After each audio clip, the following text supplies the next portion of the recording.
Oui. Absolument oui. Oui. Oui, bien sûr. Je suis éleveur.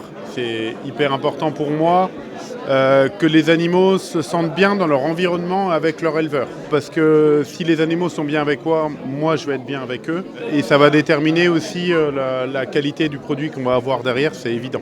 Moi, j'ai testé l'abattage avec le bœuf éthique. Ça a été une expérience, je ne sais pas si on peut dire formidable, mais pour mes animaux, ça a été une fin moins désagréable que de partir à l'abattoir en camion. Pour preuve, j'avais une vache, je l'ai emmenée au camion au licol. Elle n'est pas montée dans une bétaillère.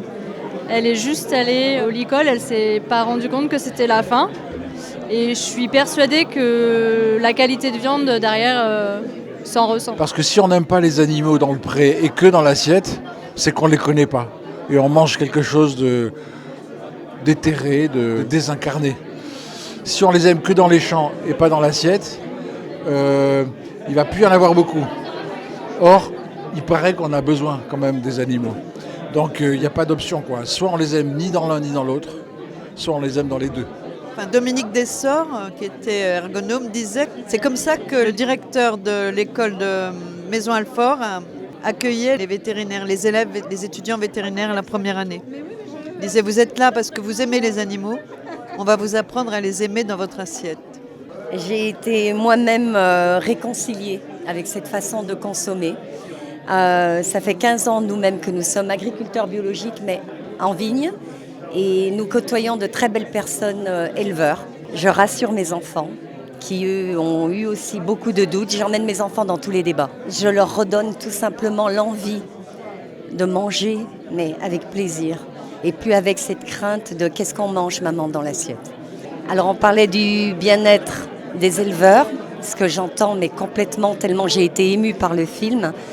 On parle également du bien-être des animaux, c'est clair, c'est indissociable. Il faudrait parler du bien-être des consommateurs.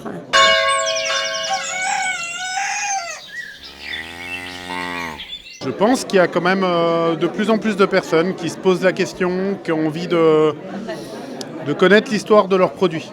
L'âme du produit, moi j'appelle ça un peu l'âme du produit. Il faut les emmener dans les élevages industriels. Ça serait d'arrêter de marteler aux consommateurs que le meilleur c'est le moins cher et qu'il faut aller au moins cher. Il y a de plus en plus de jeunes paysans passionnés, je trouve. Une fois qu'ils s'intéressent à ça, qu'ils s'intéressent un petit peu à l'éleveur, au terroir, à l'histoire du produit, l'histoire des animaux, de pourquoi ils sont élevés, comment ils sont élevés. C'est aussi ce qui va faire qu'ils sont capables d'aller mettre un budget un petit peu plus important, de changer leur façon de consommer, peut-être de consommer un peu moins, mais un peu mieux.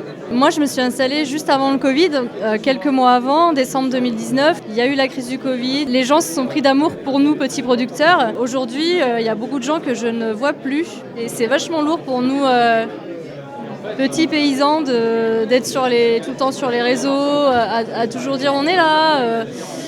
Donc oui, j'aimerais que l'avenir dans nos assiettes soit très beau, mais des fois j'ai des doutes. Comme on n'a qu'une seule planète, même si Elon Musk il dit le contraire, on n'a pas le choix. Il faut diminuer ce qu'on mange, mais manger mieux. Il y a tellement de drames actuellement, de catastrophes, qu'on ne peut pas le deviner, mais qu'on devra notre survie au local. Je mange très peu de viande, pas mal de produits animaux, de lait, d'œufs, etc. Je les achète que vivants en liberté, que issus d'un animal vivant en liberté. Il faut que ce travail il se transmette, bon sang. Ça ne peut pas s'arrêter, c'est pas possible, je ne veux pas croire en ça. J'en ai été arrivée à devenir fataliste et à me dire un monde va s'écrouler. Bref, je me suis bien relevée et je me suis dit, je commence déjà par transmettre auprès de mes enfants. Ce que disait Rabi, cette citation amérindienne, faisons notre part déjà. Faisons-la au plus proche de ce que nous sommes et moi, les enfants, pour moi, c'est un espoir.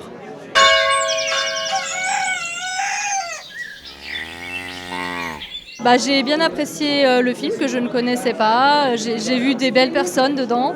En tout cas, une soirée comme ce soir, ça compte. Il en faut plein. Où va aller ce film ? Ma question, c'était ça. Est-ce qu'il va aller dans les lycées agricoles ? Il y a urgence.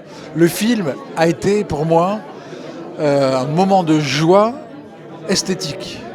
À une époque où l'agriculture, l'élevage particulièrement, est assez décrié, je pense que c'est important d'avoir des événements où on puisse réunir toutes sortes d'acteurs qui gravitent autour de ce milieu, qui puissent avoir aussi d'ailleurs des opinions différentes, parce que je pense pas, enfin moi je suis pas pour les choses où tout le monde devra penser pareil, mais on puisse échanger, discuter, se comprendre. J'ai appris des choses, comme l'éleveur qui témoignait qu'il abattait lui-même ses animaux. Je savais qu'en Suisse ça existait, j'avais vu un reportage là-dessus, et qu'il y avait aussi des départements, des régions où on essayait de monter des projets soit d'abattoirs locaux, soit d'abattage à la ferme. J'ai beaucoup d'espoir que ça aboutisse et puis que ça se démocratise, mais partout, pour le bien-être des animaux et pour notre bien-être, parce qu'on parle beaucoup des animaux, mais le bien-être des éleveurs, il y a encore beaucoup de boulot aussi, parce qu'on prend très soin de nos animaux, mais il n'y a pas grand monde qui prend soin de nous.